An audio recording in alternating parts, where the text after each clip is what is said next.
তুলে উঠল। জ্যোৎস্নালোকেও আকাশের নিচে একদল বালি হাঁস নামছে। জ্যোৎস্না পরে তাদের সাদা দুধের মতো পাখাগুলি কি অদ্ভুত দেখাচ্ছে।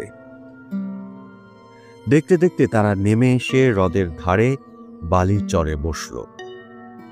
জায়গাটা ঠাকুরদাদার ঝুপড়ির থেকে 200 গজের মধ্যে কিংবা তার কিছু বেশি।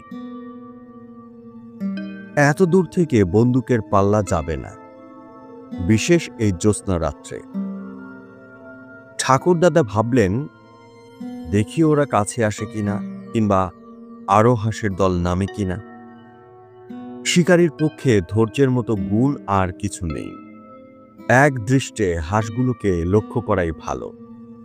কিন্তু পরক্ষণেই ঠাকুরদাদা বিস্ময়ে নিজের চোখ বারবার মুছলেন। কি ব্যাপার? এ কিরকম হাঁস? ঠাকুরদাদা আবার চোখ মুছলেন।